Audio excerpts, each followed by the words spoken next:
Bienvenidos amigos y amigas de Antena Historia, una tarde más en esta mesa virtual con esta cámara que no es tan virtual y que acojona un poquito, pero bueno, aquí estamos.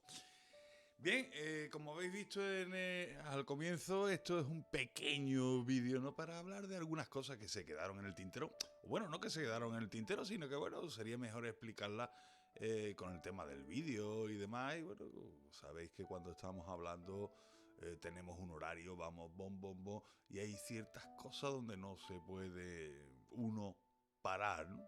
Así que bueno, si os parece, podíamos hablar porque durante el audio, ¿no? que estuvimos haciendo Sergio Molina y yo sobre la batalla de Marengo, precisamente porque pues, hablamos o comenté yo que Marengo era un caballo de Napoleón, un caballo, bueno, el más famoso realmente de de Napoleón, ¿no? Marengo, sí, es que es curioso la vida de este caballo, ¿verdad? Es curioso por el hecho de que es un caballo eh, árabe, de raza árabe, es un caballo digamos, de corta alzada, es un caballo que tiene 1,45 de alto, o sea, de lomo.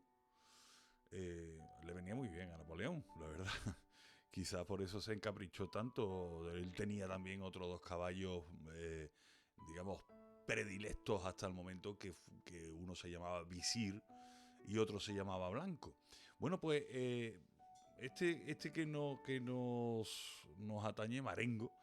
Marengo era un caballo tordo, un caballo entre gris y blanco, pero y que precisamente pues le pusieron el nombre de Marengo por la gran victoria de Napoleón frente a los austríacos en esta batalla en 1800, que fue precisamente el año en que se compró este caballo, ¿no? Se compró en Egipto, ¿no? Bueno, pues este caballo árabe es curioso porque todos lo conocéis en un retrato que también se me olvidó durante el podcast de qué autor era este retrato tan hiper famoso de, de Napoleón, ¿no? El retrato es Jacques-Louis David, ¿no? Un retrato que se hizo en 1800, bueno, se hicieron varios, ¿no?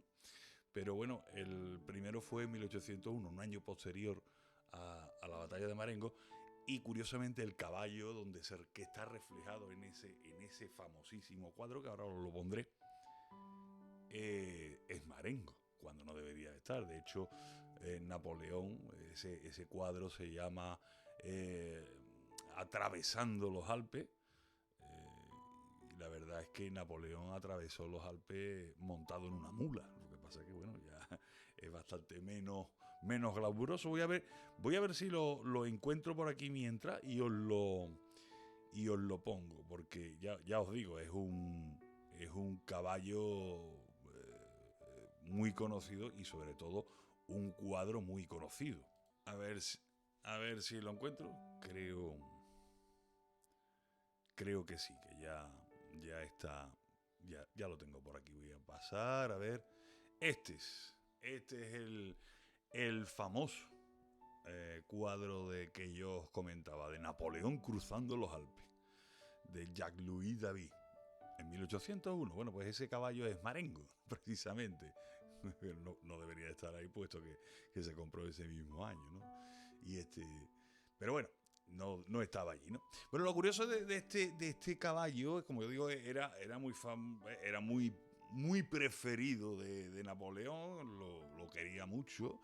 De hecho, Napoleón tenía una cuadra de 130 caballos, incluidos los que hemos hablado, de Visir y Blanco, que eran otros dos caballos muy queridos por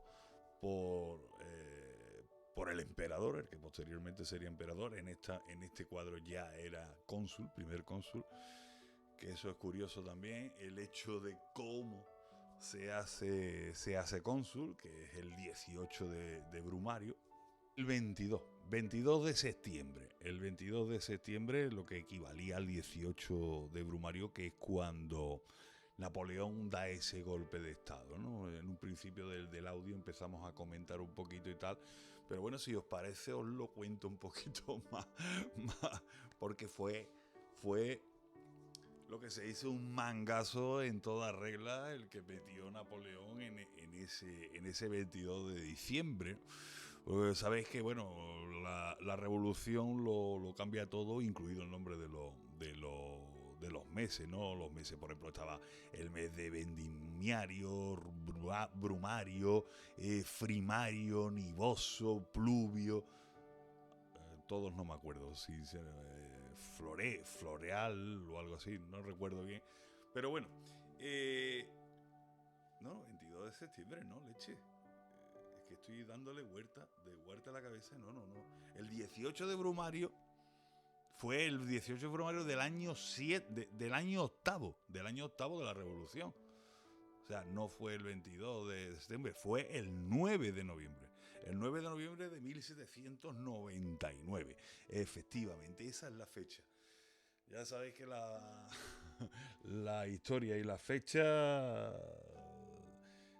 no son esenciales, pero oye, sí son convenientes de saber, ¿no? Pero bueno, lo dicho, fue el 9 de noviembre de 1799. Entonces, Napoleón se encontraba en Egipto, en esa gran expedición que hizo, que le salió el tiro por la culata. Se quedó sin sin armada, ¿no? Sin marina prácticamente allí en Abukir. Se la vio y deseó para salir de allí. Tuvo, bueno, las victorias de las pirámides, donde, por ejemplo, de Saxe, ¿no? También tiene un gran papel en esa batalla.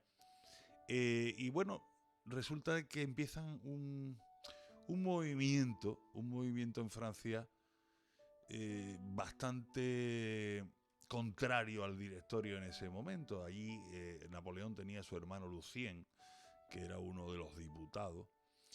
Y bueno, está viendo que puede ser su momento.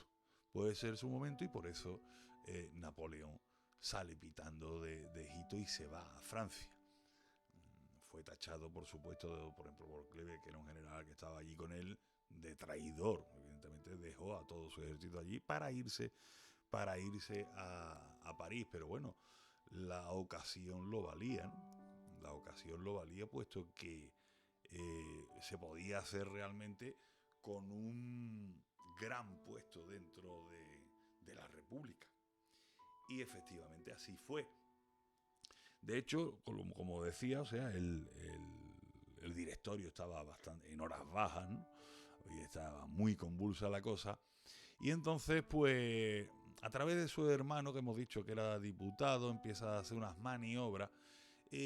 Total, que la República tenía dos cámaras, bueno, la cámara alta y la cámara baja. Bueno, estaba la Cámara de los 500 y el Consejo de Ancianos, ¿no? Bueno, pues el Consejo de Ancianos se reúne, pero bueno, viendo el momento convulso que hay en París, pues decide desplazarse a las afueras y se va, digamos, a un palacete allí donde van a hacer esa reunión. Y mira tú por dónde, pues Napoleón se planta allí. Por supuesto, su hermano Lucien ha hecho ya, digamos, una labor de consultar, pedir, comprar a diputados y demás para allanarle el camino a su hermano. Pues bien, Napoleón se planta allí y con un objetivo claro. Y entonces, pues, como decía, resulta que se reúnen en ese palacete fuera Y Napoleón, la verdad es que tenía mucho apoyo en el país, ¿no? Entre la población tenía mucho apoyo. Y sobre todo tenía el apoyo de lo que más le interesaba a él, que era el poder militar, el ejército. Pues bien, digamos que aquí él se apoya en un tal Sieyès. Sieyès es el encargado, ha sido el encargado siempre de fabricar las constituciones de la República, es un intelectual y se arropa también con otro que se llama Ducos, ¿no? Ducos, digamos que porque, claro, dada el tema de este momento convulso que entra Napoleón, como veis aquí en esta imagen, entra dentro de la cámara esta de los ancianos, entra con el ejército, veis ahí que ahí están de la guardia, lo que será la vieja guardia del emperador y lo que va a ser la guardia consular, todavía es la guardia, ¿no? Y entra allí Napoleón, bueno, allí se forma el pifostio entre silbido, la gente chillando, esto cómo va a ser, esto es un golpe de estado. Y pero Napoleón, mira tú por dónde dice, bueno, un golpe de estado, podemos hacer una cosa. Y nos podemos remontar a una gran república que todos tenemos en la cabeza, que es la República Romana. Y ante estos problemas, ¿qué es lo que hacía la República Romana? Un triunvirato. Así el poder no recaerá en mí, dijo Napoleón. Por supuesto tengo aquí a Ducos y a Sieyès, gente con bagaje, gente que conocéis, gente que... y me tenéis a mí.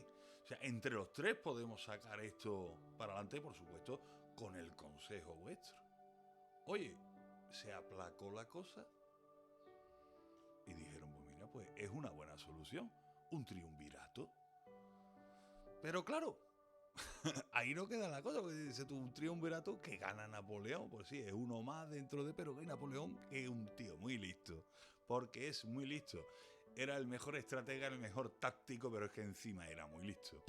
Dice, bueno, esto como arrimo yo el agua a mi sardina. Pues muy sencillo.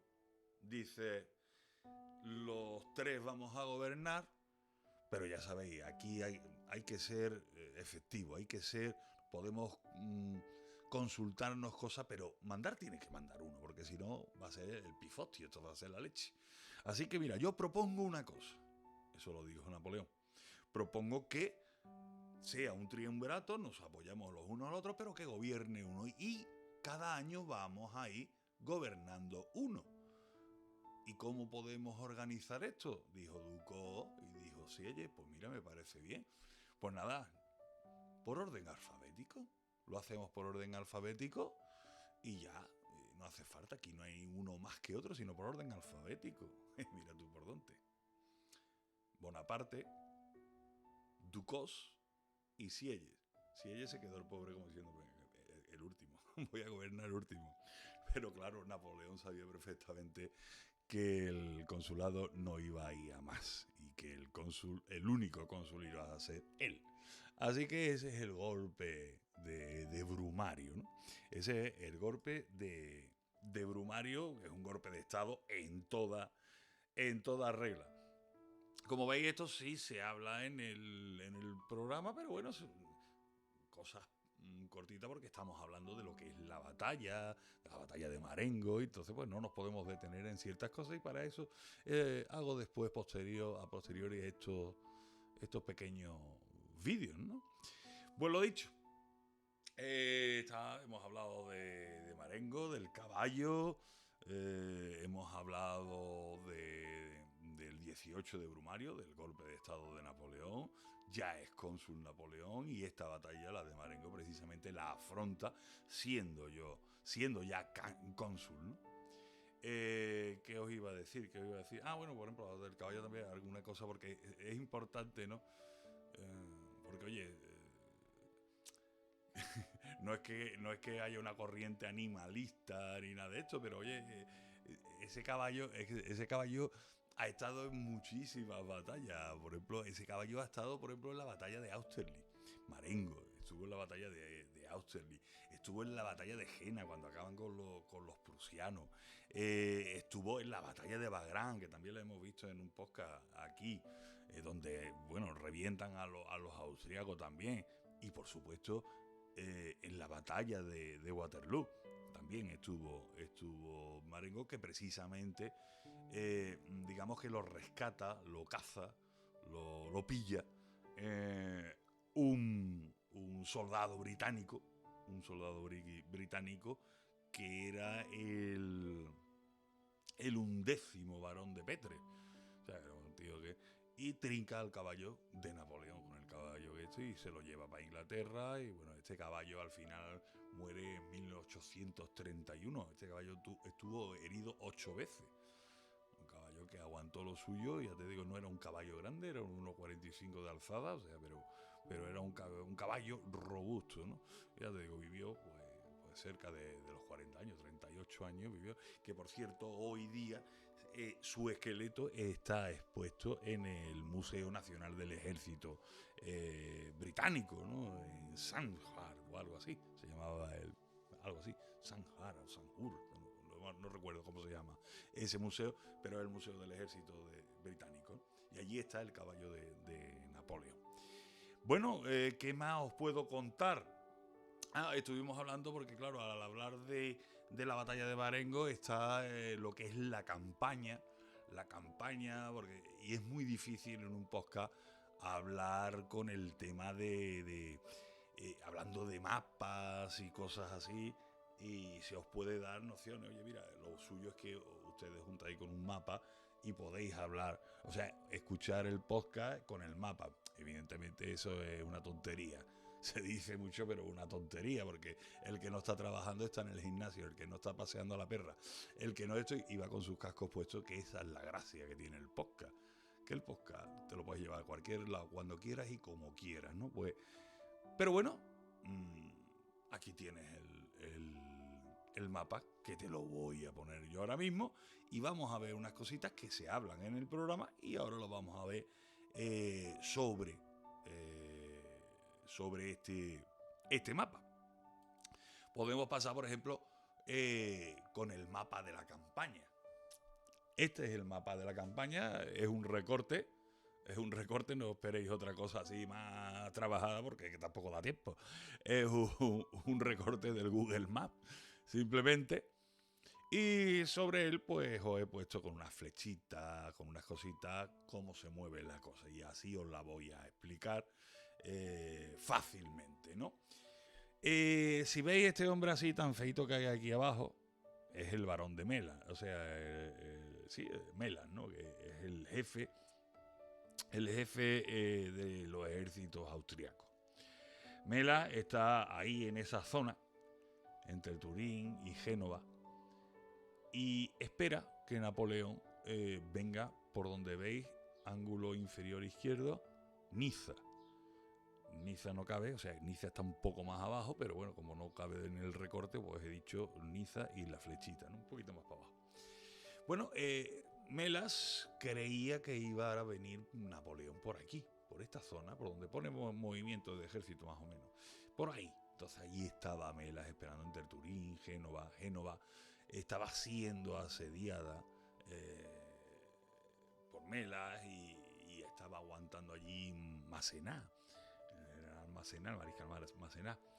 Pero mira tú por donde lo que hace Napoleón es todo lo contrario. En vez de entrar por aquí, por donde pone movimiento de ejército, desde Niza y tal, entra desde San Bernardo, allí arriba, ángulo superior izquierda. Es donde atraviesa los Alpes por el paso de San Bernardo, por ahí donde se hace ese famoso cuadro que hemos dicho antes, de Louis David, con ese caballo Marengo, que no era tal porque lo pasó con una mula, pero bueno, desde ahí se fue, esa fue la ruta que pilló. Y cuando llega a digamos, el cruce de caminos entre ir hacia la derecha, Turín, o ir hacia la izquierda, a Milán, pues, ¿qué es lo que hace? Si tiro hacia Turín, puedo conquistar Turín, me pego con los austríacos que están ahí y después bajo a por Mela. Pero claro, Mela se me puede escapar porque le dejo abierto toda su intendencia, toda su comunicación con Austria, se la deja abierta. Entonces lo que hace Napoleón, en vez de girar hacia Turín, gira hacia Milán y la ocupa. Milán lo que hace es cortarle la línea de suministro a Melas. Pero claro, ahora ya no sabe realmente dónde está, cómo no está, si está el cuerpo de ejército entero, está el ejército entero, es un cuerpo el que está asediando Génova, no sabe dónde está Melas, ¿no? Le pide a Massena que siga aguantando para él poder hacer ese movimiento de envolvimiento, y entonces manda a Berthier, por ejemplo, a Pavía, y manda a Lannes, a... ¿Cómo es? Que no me acuerdo cómo era. Es que no veo bien. Bueno, a esa localidad. Entráis en la página de Antena Historia, en la entrada del programa, y bueno, y ahí tenéis el mapa. De todas maneras, voy a ver si yo puedo abrir uno por lo menos para ir viéndolo yo mejor y así ir comentándolo mejor, claro. Esto por aquí, a ver. Esto ahí, abierto. Ajá, bien, ahora sí lo veo. Pues eso es lo que os decía. Manda a Berthier, lo manda hacia Pavía, y a Lannes lo manda a Boguera para intentar localizar al ejército de Melas, ¿no? Entonces llega Lannes a Boguera, oye, aquí no está, voy a bajar un poquito hacia Montebello, que está un poquito más abajo, y ahí se encuentra con un ejército austriaco, con el ejército de Ott. Entablan una batalla, Ott sale por pata y Ott se va a Castigio, que está justo hacia el este de Boguera, está entre Estradella y Boguera, y ahí se queda en Castigio. Bueno, pues Napoleón, como veis, ya tiene localizado algo del ejército, vuelvo a decir, no sabe dónde está Mela realmente, y baja, cruza con su ejército de reserva, y va directo a Alejandría, que es la zona donde se supone que tendría que encontrarse con Mela, porque ya digo, le ha cortado el paso hacia el este, ¿no? Hacia Austria, ¿no? Hacia su recurso, su vía de suministro, ¿no? Entonces ese es el concepto que podéis ver, lo podéis ver aquí, y cuando veáis o escuchéis el podcast, si no lo habéis hecho, pues hacerlo y tenéis esto presente, ¿no? Esta es la configuración de la campaña, no es de la batalla. La batalla ya la comentamos, están los mapas en la entrada de la batalla de Marengo en antenahistoria.com. Si queréis, ahí os la podéis ver. Y nada, simplemente esto es el programita para explicar una serie de cosas. Si alguno de ustedes quiere, o sobre algún programa que hayamos hecho, oye, mira, que es que no quedó claro cómo explicasteis tal cosa en tal programa. Oye, me gustaría que os extendierais más en este sentido de aquel otro programa que... Escribirme. info@antenahistoria.com. Antonio, mira, en tal programa, me gustaría que y os puedo hacer un programita así de estos cortitos, ¿eh? Para aclararos ciertas cosas. Si estamos para esto estamos.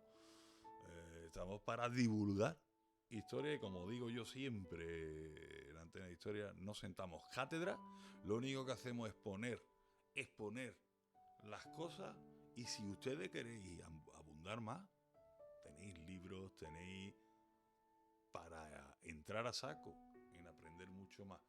Nosotros lo que hacemos es eso, poneros el primer peldaño para que ustedes subáis la escalera de la historia si os gusta, ¿no?